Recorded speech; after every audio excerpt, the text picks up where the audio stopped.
Welcome friends to Vitor classes. So हम एक और वीडियो आपके लिए लेके आए हैं जो कि मैथ्स का वीडियो है और ये एसएससी प्रैक्टिस क्वेश्चंस है जो कि बाईलैंग्वेज में रहेगा। इसमें टोटल 10 क्वेश्चंस है जो आपको बताए जाएंगे। आप प्लीज़ इसे बहुत ध्यान से सॉल्व करें ताकि ये क्योंकि बहुत इम्पॉर्टेंट है ये एग्ज़ाम के पर्सपेक्टिव से। तो चलिए इसे हम लोग सॉल्व करते हैं और देखते हैं कि क्या क्या क्वेश्चंस है जो हमारे लिए इम्पॉर्टेंट है। ठीक है, तो पहला सवाल हमारे पास ये है कि किसी ट्राइंगल में, और जैसे कि मैं पहले बता चुका हूँ कि सिर्फ उन्हीं के दोनों लैंग्वेज आएंगे जिसमें ज़रूरत होगा। जिसमें ज़रूरत नहीं है हम सिर्फ नॉर्मल ही लैंग्वेज से काम चला लेंगे। ठीक है, तो इस तरीके से इसको हम लोग सॉल्व करेंगे। तो किस तरीके से इसे सॉल्व किया जाता है, तो चलिए इस क्वेश्चन को हम लोग सॉल्व करते हैं। तो हमारा पहला जो सवाल है वो ये है। तो सबसे पहले ट्राइंगल की प्रॉपर्टी होती है जो हमें पता होना चाहिए। ठीक है, किसी भी ट्राइंगल में अगर 3 साइड्स दिए हुए हैं, ठीक है, तो मान लीजिए अगर ये एक साइड है, ये ट्राइंगल है ए बी सी, तो ए के अपोजिट का जो एंगल होगा ये ए होगा, ये बी होगा, ये सी होगा। तो अगर हमें ये एंगल निकालना बोला जाए तो कैसे निकालेंगे? ठीक है, तो अधिकतर लोगों ने शायद ये नहीं पढ़ा हो। जो लोग 11-12 में साइंस लेके पढ़े हों, उसमें एक चैप्टर होता है प्रॉपर्टीज़ ऑफ ट्राइंगल, जिनमें ये फार्मूलाज रहते हैं। तो जिन्होंने पढ़ा है उनके लिए ठीक है, जिन्होंने नहीं पढ़ा है उनके लिए फार्मूला बहुत इंपॉर्टेंट है, प्लीज़ ध्यान रखिए। और बहुत आसान फार्मूला है, बस ध्यान रखिए। कॉस बी इक्वल टू क्या होता है? A square plus C square minus B square divided by 2ac। अब एक चीज़ ध्यान दीजिए, b था तो सिर्फ b यहाँ पे माइनस में आ गया, बाकी a square plus C square by 2ac। ठीक है, तो इस तरीके से इसको हम लोग सॉल्व करते हैं। तो अगर मान लीजिए यहीं पे cos a होता तो क्या करते? b स्क्वायर सी स्क्वायर लिखते माइनस a स्क्वायर लिखते डिवाइड बाई 2ab लिखते। c रहेगा तो यहाँ पे c स्क्वायर आ जाता, बाकी सब जगह वो हम लोग a और b में लिख देते हैं। ठीक है, तो अब हमें इसे सॉल्व करना है। तो सबसे पहले हमारे पास cos b हमें निकालना है। यहाँ पे क्या है? sec b। ठीक है, तो sec b कितना हो जाएगा? जस्ट इसका उल्टा, मतलब 2ac divided by a square plus c square minus b square. तो अब हम सॉल्व करना स्टार्ट करते हैं। तो ये हमारे पास जो दिया हुआ है a square plus c square, इस 9b स्क्वायर को हम लोग लिख सकते हैं b square plus 8b square. ये इधर आगे घट जाएगा तो हो जाएगा a square plus C square minus B square equal to 8b square. ठीक है, अब जो निकालना वो बिठा देते हैं। तो b स्क्वायर बाई ac, और हमें sec b चाहिए। तो sec b हमने कितना निकाला है? 2ac divided by a square plus C square minus b square. तो ac तो कट गया, तो ऊपर बचा 2b स्क्वायर और नीचे कितना हो जाएगा? 8b square. तो b स्क्वायर भी कट गया, तो आया कितना हमारा? 1/4। 2 से इसको काटेंगे 4 बार में तो आएगा 1/4। तो इस तरीके से इसको हम लोग सॉल्व करते हैं। ठीक है, बढ़ते हैं अगले क्वेश्चन की तरफ और देखते क्या है। तो इस क्वेश्चन में हम हिंदी इंग्लिश दोनों दिया हुआ है, तुम दोनों पढ़ लेंगे। बोला गया the price of onion has been increased by 50% in order to keep the expenditure on onions the same. The percentage of reduction in consumption has to be. प्याज के दाम में 50% की वृद्धि होने पर प्याज पर व्यय को नियंत्रित करने के लिए खपत में कितने प्रतिशत की कमी करनी पड़ेगी? तो देखिए, इन सब क्वेश्चन जब भी आएंगे आपके पास तो आप ज़्यादा दिमाग इसको मत लगाया करिए, क्योंकि हमें एग्ज़ाम में क्वेश्चन सॉल्व करना है। तो अब ध्यान रखें, ये कुछ इस तरीके का होता है। एक बटा में लिखा जाएगा और गुने 100 लिखा जाएगा। तो सबसे पहले 50% या 20% जो दिया है आप उसे यहाँ पे लिख लें। ठीक है, फिर एक आप 100 लिख लें। अब देखिए, अगर यहाँ पे इंक्रीज्ड लिखा हो तो यहाँ पे प्लस का साइन बिठाइए और जो ऊपर संख्या है उसे जोड़ दीजिए। तो कितना आएगा? 50/150 गुने 100। तो ये काटेंगे 3 बार में और अगर इसे भाग करेंगे तो कितना आएगा? 33 सही 1/3 या इसको हम लोग ऐसे भी लिखते हैं 33.3333 भाग करते ही ये आते जाएगा। और अगर ये चीज़ यहाँ पे डिक्रीज़ में लिखा होता, बस कुछ नहीं करते, यहाँ पे 100 - 50 कर देते हैं, ठीक है। बस ये सिंपल सा चीज़ है, तो प्लीज़ इसे ध्यान रखें, ज़्यादा इस पर कॉम्प्लिकेट मत करें, नहीं तो फंस सकते हैं। अब ये सवाल है, यदि 28 वस्तुओं का लागत मूल्य 21 वस्तुओं के बिक्री मूल्य के बराबर है तो लाभ प्रतिशत कितना होगा। Cost price of 28 articles is equal to the price of 21 articles and the percentage of profit is. तो हमें ये सॉल्व करना है। तो कैसे से सॉल्व करेंगे हम लोग, तो देखिए इसमें हमें समझना है क्या है कि सबसे पहले हम क्रय मूल्य मान लेते हैं, ठीक है। तो क्रय मूल्य मान लीजिए हमारा x है, तो 28 का क्रय मूल्य कितना होगा 28x, ठीक है। और 21 का क्रय मूल्य कितना होगा 21x। लेकिन एक चीज़ आप ध्यान दें, इस सवाल में बोला क्या गया है 21 वस्तुओं की बिक्री के मूल्य के बराबर है। तो 21 वस्तु का जो विक्रय मूल्य है वो किसके बराबर है 28 वस्तुओं के क्रय मूल्य के बराबर है।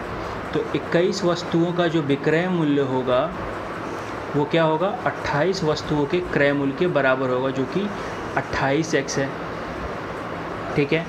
तो अगर हमें 21 वस्तु का क्रय मूल्य भी पता है, 21 वस्तु का विक्रय मूल्य भी पता है, तो अगर इन दोनों को घटाएंगे हम तो लाभ निकल जाएगा। तो ये आ जाएगा 28x - 21x डिवाइडेड बाई क्या होगा नीचे क्रय मूल्य। तो क्रय मूल्य हमारा कितना है 21 का 21x गुने 100। तो अब अगर इस सवाल को आप ध्यान देके क्या कर रहे हैं हम लोग, ज़्यादा कुछ नहीं किया है, सिंपल सा जो बड़ा वाला था उसको पहले रखें, छोटे वाले को बाद में रखें। 28 - 21 डिवाइड बाई सबसे स्मॉल गुने 100, आंसर आ जाएगा आपका। ठीक कर लेंगे 7x बटा 21x गुने 100। तो x कट गया, 7 से कटाइए 3 बार में, फिर 100/3 आया। तो इससे हम लोग अगर भाग करेंगे फिर से 33.3333 आते जाएगा, ठीक है। इस तरीके से इसको भी हम लोग सॉल्व कर लेते हैं। अगला सवाल, if a driver of a train. So हमारा सवाल ये है कि if a driver of a train increases the speed of a train from 55 km/h to 70 km/h, he travels 75 km more in the same time. What is the initial distance traveled by him? यदि एक रेलगाड़ी का driver रेलगाड़ी की चाल 55 kilometre प्रति घंटा से 70 किलोमीटर प्रति घंटा कर दे तो वह उतने ही समय में 70 किलोमीटर अधिक दूरी तय करता है। उसके द्वारा तय की गई वास्तविक दूरी क्या है। इसे सॉल्व कैसे करेंगे हम लोग, तो चलिए शुरू करते हैं। तो इसको सॉल्व करने के लिए पहले हम क्या करेंगे, दो अलग अलग ट्रेनें मान लेंगे चल रही है। एक चल रही है आपकी 55 किलोमीटर प्रति घंटा से और दूसरी चल रही है आपकी 75 किलोमीटर प्रति घंटा से। तो दोनों का समय सेम लग रहा है, तो मान लेते हैं समय t है। तो 55 जा रही है तो कितना दूरी तय करेगी, गति गुने समय, तो मान लीजिए इतना दूर पहुंच गई। ये ज़्यादा तय करेगी क्योंकि ज़्यादा स्पीड है, ये 70 की जा रही है तो आगे बढ़ गई है। तो ये कितना आगे बढ़ गया है, ये जो आगे बढ़ रहा है ये है 75, ठीक है, मतलब ये लाइन। तो अगर मान लीजिए हम लोग ये जितना दूरी तय की है और ये 75 को अगर जोड़ देंगे तो स्कूल के बराबर आ जाएगा। तो हम लोग लिख सकते हैं 55t + 75 बराबर 70t। तो यहाँ से कितना आ जाएगा 70t - 55t is equal to 75। तो आ जाएगा 15t = 75। सो t = 5, ठीक है। तो उससे पूछा क्या गया इनिशियली कितना उसका दूरी होगा या वास्तविक दूरी क्या है। तो हमें समय पता है, गति पता है शुरुआत की, तो अगर इन दोनों को गुना करेंगे हम लोग तो हमारा समय आ जाएगा जो कि होगा 275, ठीक है। अगला सवाल, the greatest 4 digit number which is a perfect square is. 4 अंक की सबसे बड़ी संख्या कौन सी है जो एक पूर्ण वर्ग है, ठीक है। तो कैसे इसे हम लोग निकाल सकते हैं, तो इसके बहुत सारे लॉजिक्स काम कर सकते हैं हम लोग। जैसे सबसे पहले देखिए कि सबसे 5 अंकों की सबसे छोटी संख्या कौन सी है, ये। तो ये तो खुद ही एक पूर्ण वर्ग है 100 का।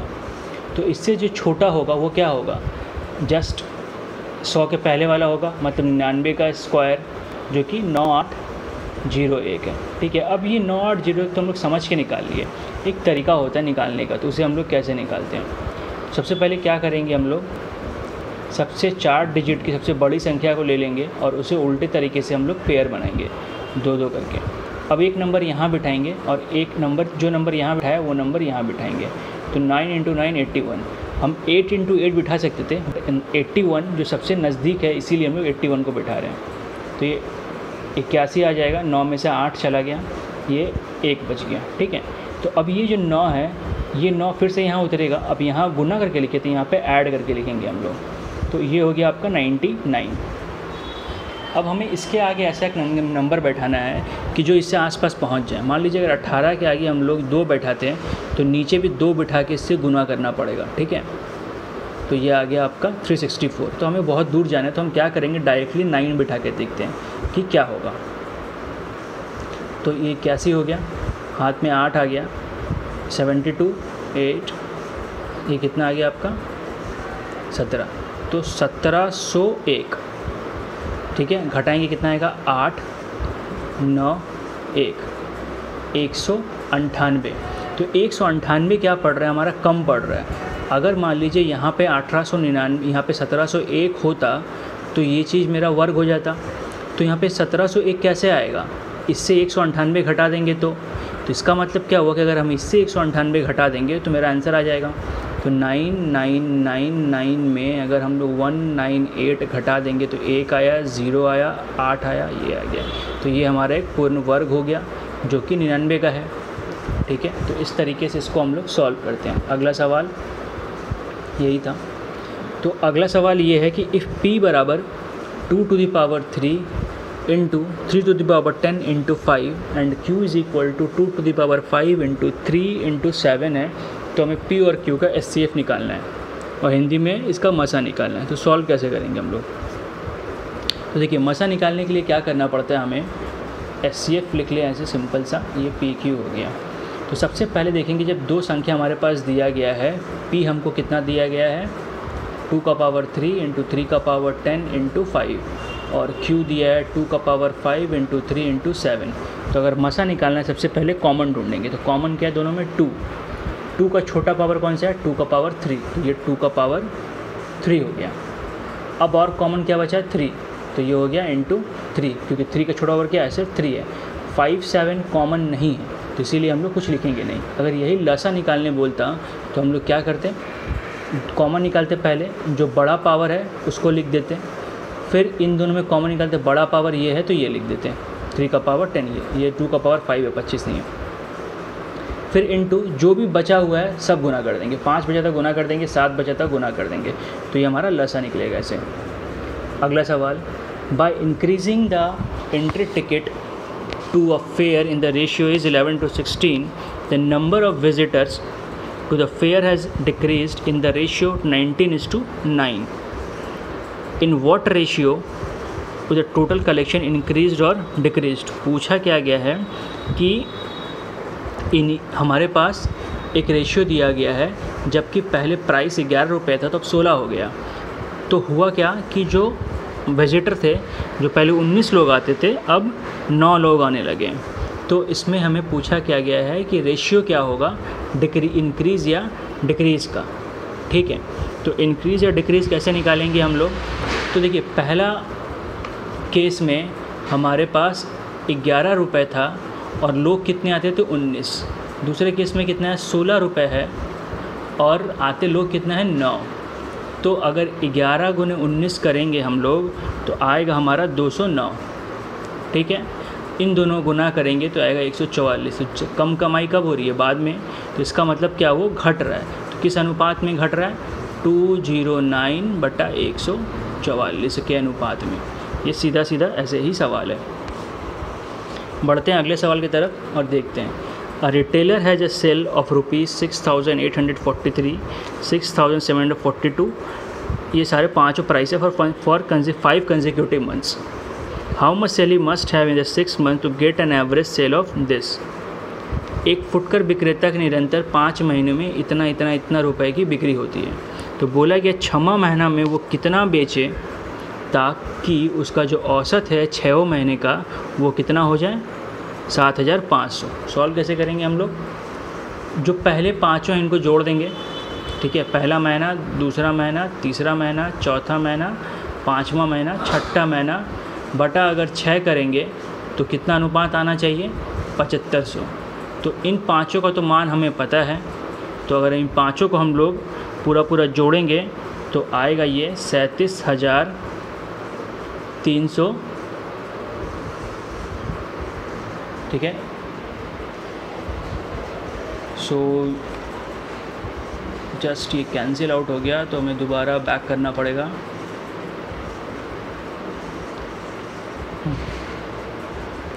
सो ये हमारा, पहले हम क्या करेंगे, पहला, दूसरा, तीसरा, चौथा, पाँचवा, छठा बटा 6 बराबर कितना हो गया? 7500। तो इन पाँचों को अगर हम लोग जोड़ेंगे तो पाँचों को जोड़ के आएगा हमारा 37,395। छठे महीने में कितना हम लोग x पकड़ लेते हैं, बटा 6 मत लिखिए, अब ये 7500 इंटू 6 कर दीजिए। तो अगर इन दोनों को गुना करेंगे तो आएगा हमारा 45,000। तो x कितना हो जाएगा, इसको ला के इधर घटा देंगे। तो अगर इन दोनों को हम लोग घटाएंगे तो कितना आएगा? 7,605। तो ये सिंपल सा सवाल था, ज़्यादा इसमें दिमाग लगाने की ज़रूरत भी नहीं है। ठीक है, अगला सवाल।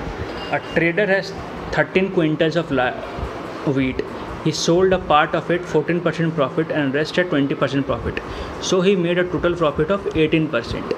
How much wheat did he sell at 24% profit? एक व्यापारी के पास 13 क्विंटल गेहूं था, उसने कुछ हिस्सा 14% लाभ पे बेचा, बाकी हिस्सा 24% लाभ पे बेचा। इस प्रकार उसे कुल 18% का लाभ हुआ, उसने 24% लाभ पर कितना बेचा? ठीक है, तो इसे हम लोग सॉल्व कैसे करते हैं? तो ये एक मिश्रण का सवाल है।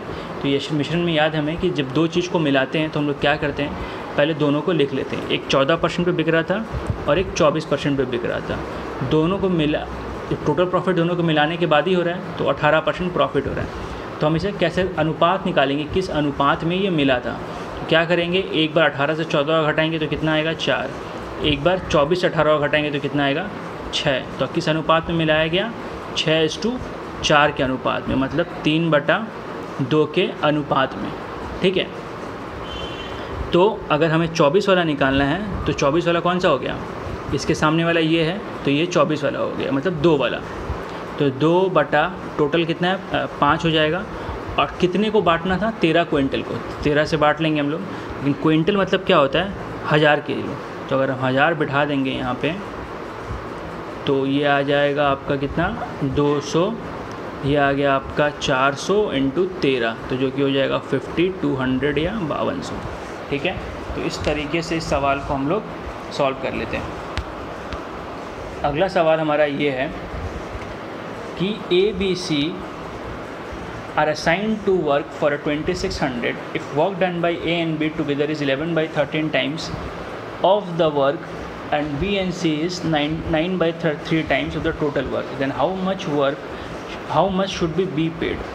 A, B, C और 2600 के लिए एक काम सौंपा जाता है। यदि A और B द्वारा किया गया काम पूरे काम का 11/13 भाग है और B और C द्वारा किया गया पूरा काम 9/13 भाग है, तो B को कितना भुगतान किया जाना चाहिए?